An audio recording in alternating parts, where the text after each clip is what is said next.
Boa tarde, meus irmãos e minhas irmãs. Que a paz do nosso amado Mestre Jesus possa habitar o coração de cada um. E digo logo que nada foi combinado. Nem meu tema, nem a poesia de Carmelita, nem o exórdio. E por incrível que pareça, tudo que foi falado anteriormente se encaixa no tema de hoje. E quando eu passei esse tema, também nem associava que seria Semana Santa, nem nada. E o interessante é que essas reflexões, quando a gente fala sobre o meu reino não é deste mundo, é exatamente do momento que começa a prisão do Cristo até a sua crucificação.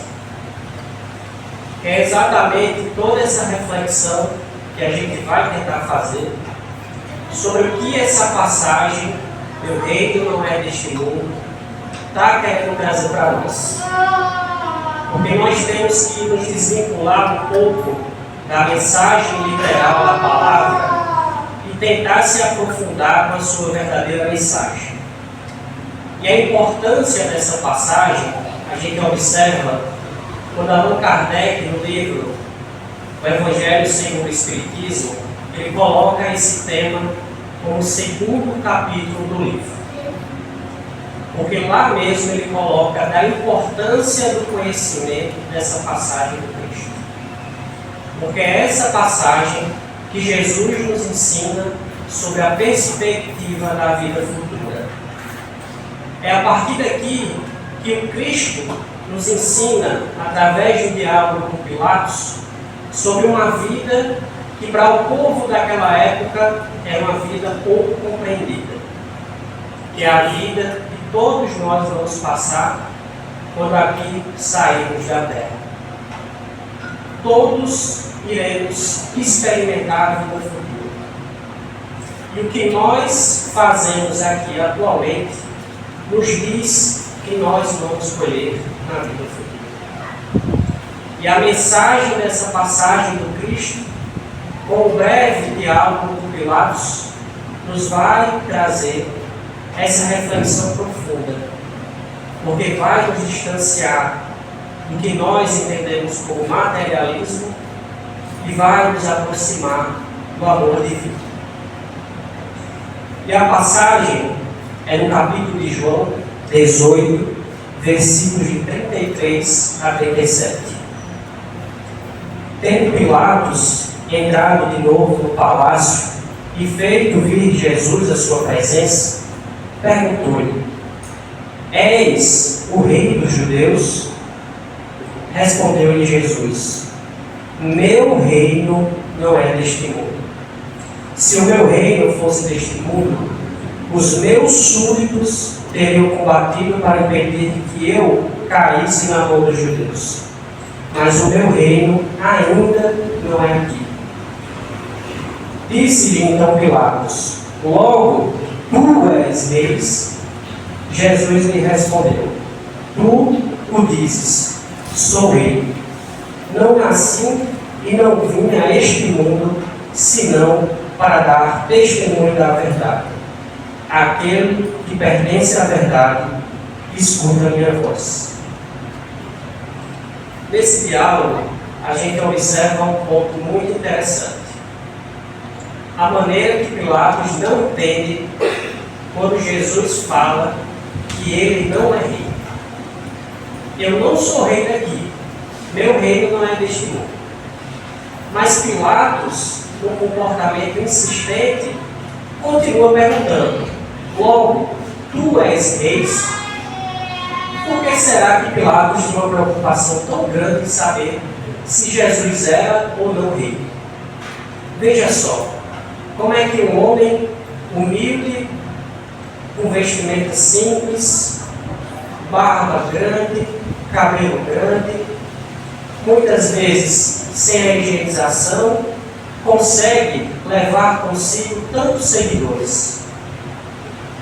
Como é que um homem tão simples como ele consegue, através da palavra, modificar o coração de tanta gente?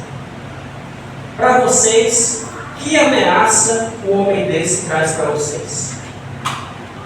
Para mim, nenhuma. Mas para Pilatos, poderia ser alguém que começasse uma revolução. Veja bem, alguém que consegue tantas pessoas lhe seguindo, poderia ser ameaça para um governador tão importante como Pilatos. Mas por quê?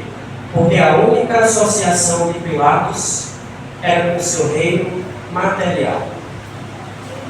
E quando Jesus responde a Pilatos, ele desvincula a sua relação com o reino material e mostra que aquilo não deveria ser uma preocupação para ele, porque o verdadeiro reino do Cristo não habita aqui na terra. O verdadeiro reino do Cristo está lá nos céus. E que isso não deveria fazer parte de uma preocupação dele. Que ele era rei. Se ele quisesse, dentro da sua grandeza, ele poderia ser rei facilmente aqui na terra.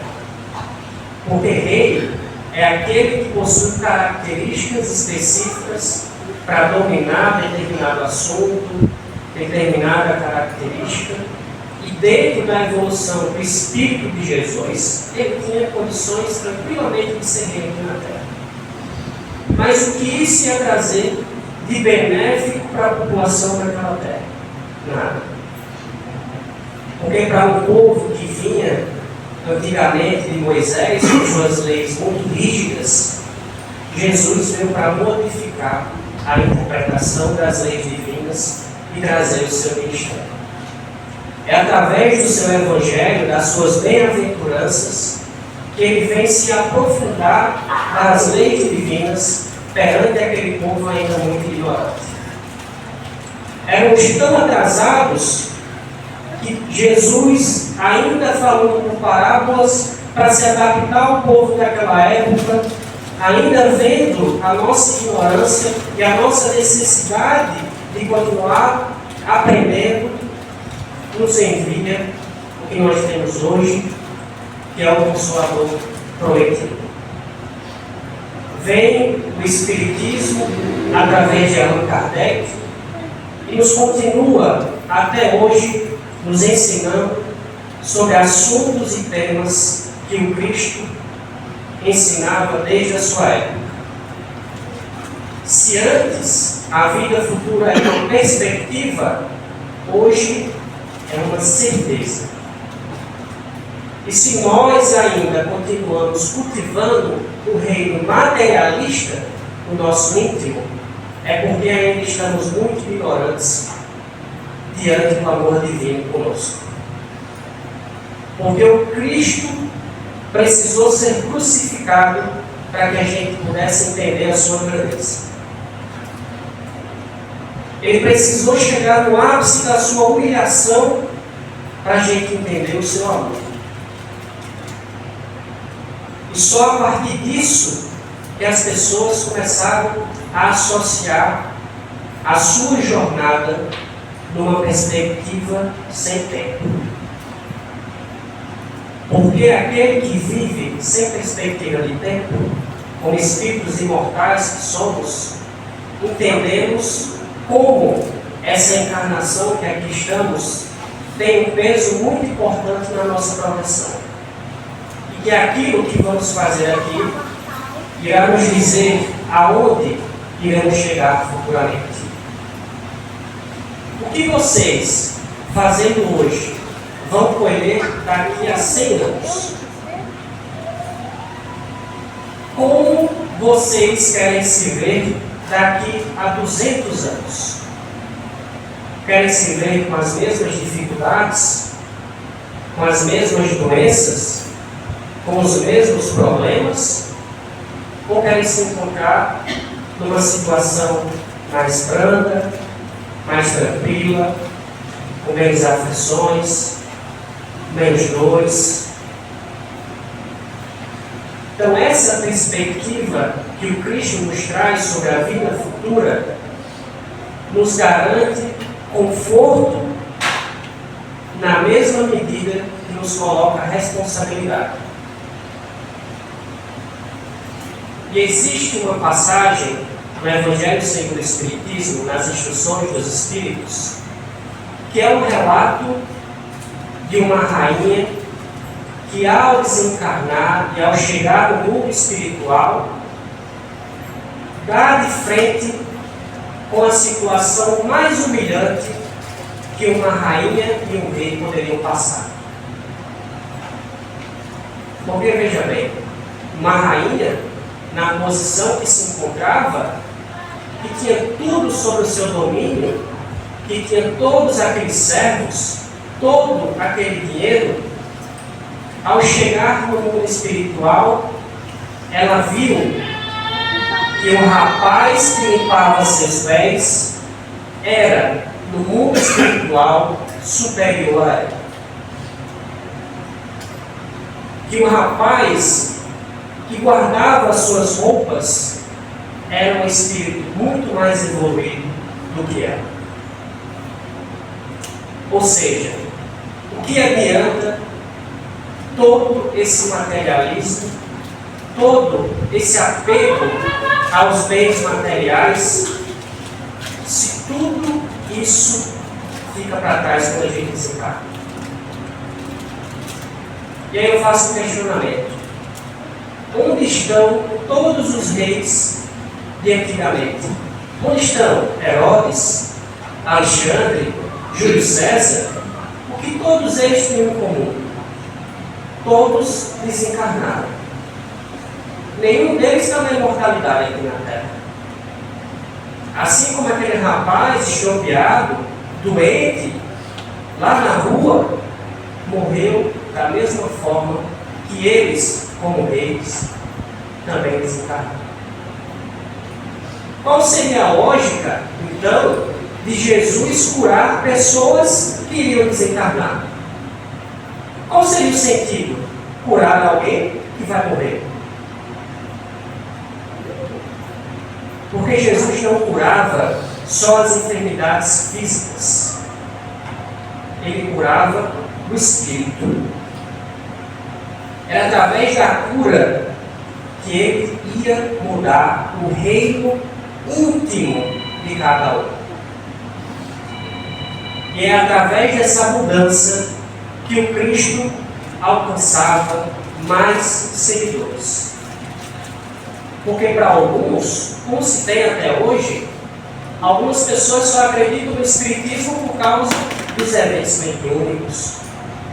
Mas esquecem que o princípio de tudo está na moral evangélica de ensinamento do Cristo. Podemos ter na nossa frente os melhores médios, mas se eles não sabem pregar o amor divino, nada são. Por que vocês acham que Jesus perguntava a cada enfermo: você quer ser curado? Porque a cura começa da gente, não do próximo. Se a gente não modifica o reino que tem dentro de nós, nada que o outro fizer pela gente vai adiantar. Ou vocês acham que é simplesmente entrar na cabine de cura, o médico fazer o trabalho, quando vocês saírem daqui e continuar com a roupa desregrada? Vocês acham que é só assim que funciona? Não é. Se não tiver mudança íntima, se o reino que reinar dentro de vocês não for o reino de Deus, nada vai mudar o desfecho de vocês. Por isso que após curar, Jesus falava: a tua fé te curou. Ele não falava: eu te curei. A tua fé te curou. Por quê? Porque você deixou Deus entrar no seu íntimo. E no momento que você acreditou nisso, a tua fé fez com que o meu trabalho fosse facilitado para te curar. Então, quando a gente observa essa perspectiva que Jesus nos trazia nesse diálogo com Pilatos, a gente quebra uma barreira de que reino Jesus falava para a gente naquela época. Quebrando, assim, a perspectiva de um rei que precisa ter um patamar muito específico para ser reconhecido. E Jesus, dentro da sua grandeza, foi o ser mais humilde que aqui pisou. Ou seja, o que adianta líderes, reis, presidentes, governadores, todos eles vão desencarnar. Qual o trabalho de bem que eles fizeram aqui na Terra? Quais as obras? Quantas pessoas eles auxiliaram? Isso nos dá a seguinte perspectiva: não é as nossas obras externas, mas sim as obras internas que nós fazemos. Não adianta dar o pão se o sentimento que tem dentro de você é o rancor e a raiva. Não adianta dar a cesta básica se por trás disso tem um sentimento de autopromoção. Não adianta fazer a caridade se você não tem imbuído dentro de você o amor divino. Por isso que Jesus nos ensina que a caridade é a benevolência para com todos, indulgência para as imperfeições do próximo e perdão das ofensas. Só vai modificar o seu íntimo quem possui as características do homem de bem. E quem é o homem de bem? É aquele que pratica a lei de justiça, amor e caridade. Sem essas três vertentes, sem ter desenvolvido no nosso íntimo, não podemos nos colocar como espíritos evoluídos. Porque se ainda estamos na Terra, é porque ainda somos muito necessitados. Dentro da escala de mundos evoluídos, a Terra está muito inferior. Então não achemos, porque estamos em um papel social de certa relevância, porque temos um poder aquisitivo maior do que o outro, que temos uma certa importância. Porque se dentro desse meu papel de importância eu não tiver obras benevolentes, para nada isso serve. Pilatos era governador. Poderia muito bem, naquele momento da prisão do Cristo, impedir a sua crucificação. E o que foi que ele fez? Nada. Assim como tantos outros que durante aquele momento, até a crucificação do Cristo, poderiam fazer alguma coisa, e o que foi que fizeram? Nada. E nós, diariamente, temos a oportunidade de fazer o bem. E escolhemos, na maioria das vezes, fazer o quê? Nada. Ao pensar em todas as oportunidades que nós temos diariamente em auxiliar o próximo, lembremos daquele que durante a prisão e crucificação do Cristo não fizeram nada. Porque se aqui estamos, é porque somos necessitados. E aquele que está doente, aquele que está enfermo, às vezes não é nem mais necessitado do que a gente. Às vezes nós somos mais necessitados do que ele. E o nosso auxílio com ele fala muito mais sobre ele do que sobre nós. E Paulo, nas cartas de Paulo aos Romanos, ele nos dá o seguinte ensinamento: o reino de Deus não é comida nem bebida, mas justiça, paz e alegria no Espírito. O reino dos céus, o reino de Deus, não são as informações exteriores, não são os eventos exteriores, são as obras que nós fazemos advindo do nosso íntimo. É o nosso pensamento, são as nossas palavras, é a prática do amor, da benevolência, da caridade. É como, de alguma forma, eu posso mudar a vida de alguém. Como eu posso ajudar alguém. Como eu posso amar alguém. As minhas obras internas falam muito mais do que as minhas obras externas. E existe um ponto de reflexão que Jesus nos deixa. O reino dos céus só habita no íntimo de quem está preparado para habitar Deus. É muito fácil falar que ama Deus. É muito fácil falar que ama Jesus. É muito fácil falar que é Espírito. Difícil é nos momentos de maiores aflições praticar todos os seus ensinamentos. Quantos aqui, em momentos de aflições e sofrimento, tiveram como primeiro pensamento: meu Deus, por que isso está acontecendo comigo? Meu Deus, por que eu estou sofrendo? Meu Deus, eu não sou digno desse meu sofrimento. E quantos de vocês, no mesmo sofrimento, já falaram: obrigado, meu Deus, pelo meu sofrimento? Quem aqui já agradeceu pela dor? Quem aqui já agradeceu pela perda de alguém? Como assim agradecer pela perda de alguém? Com os esclarecimentos a gente compreende isso. Porque quando o amor divino reina na gente, a gente começa a compreender a vontade de Deus. E aquele que entende a vontade de Deus compreende cada passo da sua própria vida. Antes de termos um ato, antes de julgarmos, antes de pensarmos, precisamos refletir: aquilo que estou fazendo me aproxima ou me afasta de Deus?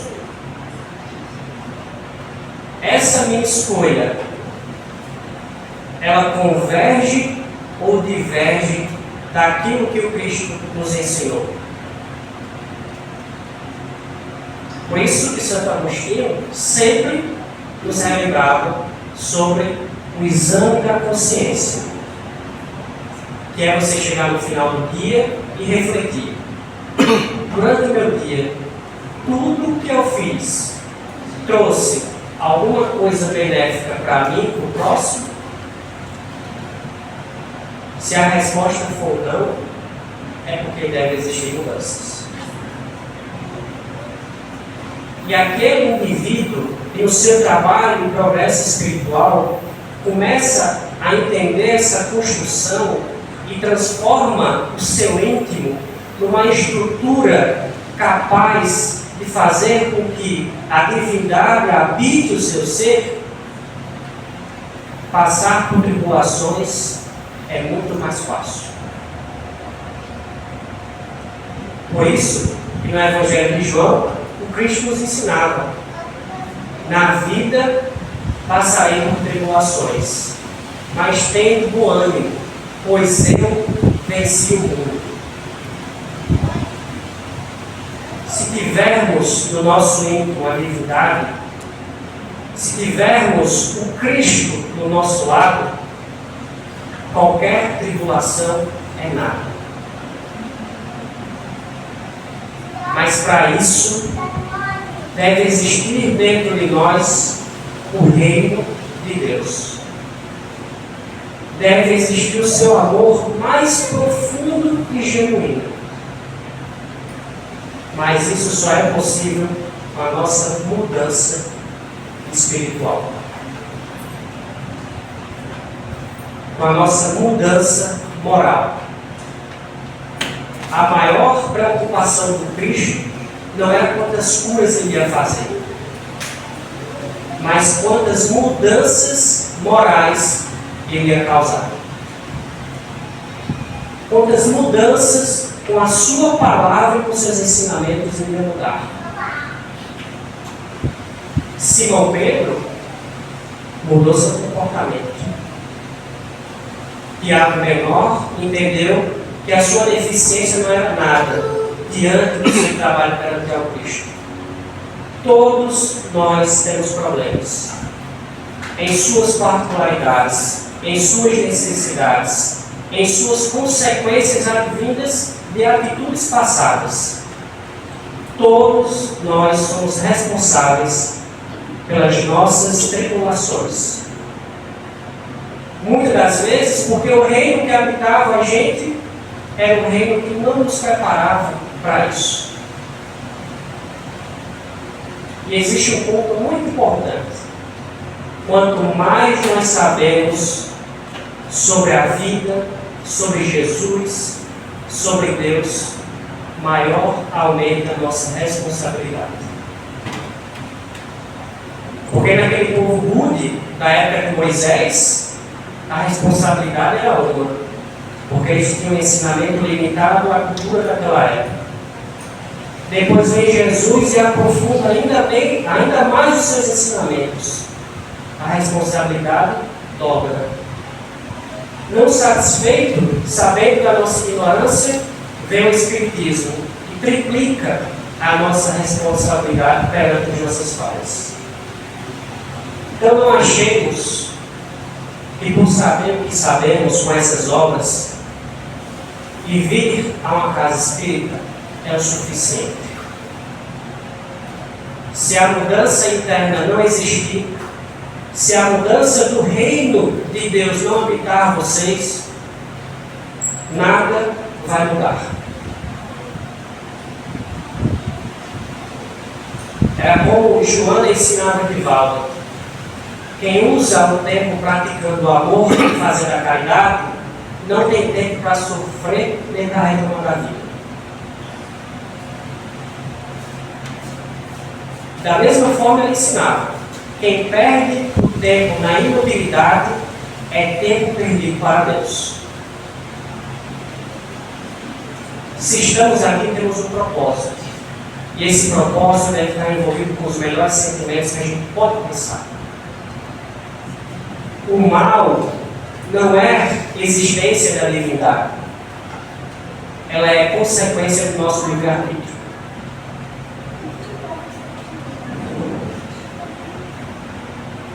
No final do seu diálogo com Pilatos, o Cristo fala: aquele que pertence à verdade, escuta a minha voz. E a verdade eram todos os seus ensinamentos. A verdade liberta o homem da sua própria ignorância. Aqueles que não seguiram Cristo, aqueles que os renegaram, caíram sob sua própria ignorância. Hoje, nós temos várias verdades. Somos espíritos imortais. A vida é eterna.